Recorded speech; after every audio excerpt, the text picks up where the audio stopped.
here I got a bowl of chocolate that is the perfect example of fat bloom. And so this is fat bloom. It looks like mold, but it's not mold. In chocolate, there are 6 different fat crystals.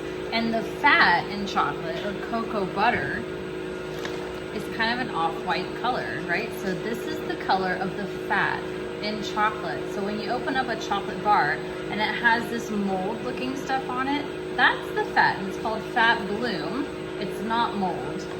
And so with the fat bloom, what happens is when the chocolate gets heated up and then when it cools back down, the fat kind of migrates to the top. Think about when you're making like a beef stew and how that fat kind of bubbles to the top or beads to the top. So then when it solidifies, it has this kind of whitish color to it. Just remelt it, it's totally fine. Here's another example of fat bloom. So this is 100% cacao. I poured off the grinder. This is about 30 pounds of chocolate, but I love the fat bloom. It looks like little bubbles. It smells great.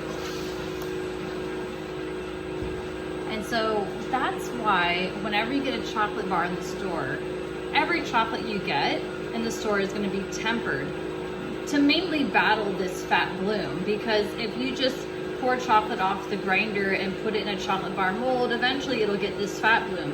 Whereas when you temper the chocolate, you're heating and cooling the chocolate, locking in fat crystal number 5, that's the one that you want.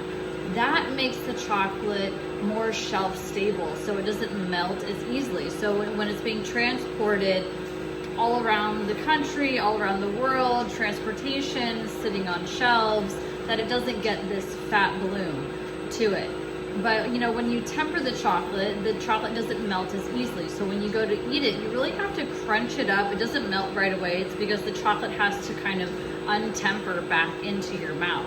Whereas if you eat chocolate that's untempered, it has a crumbly texture to it, but it melts right away on the palate. So personally, I prefer untempered chocolate, but if you're buying chocolate in the grocery store, you don't have an option to buy tempered or untempered. But that's just how it is. It looks like another world.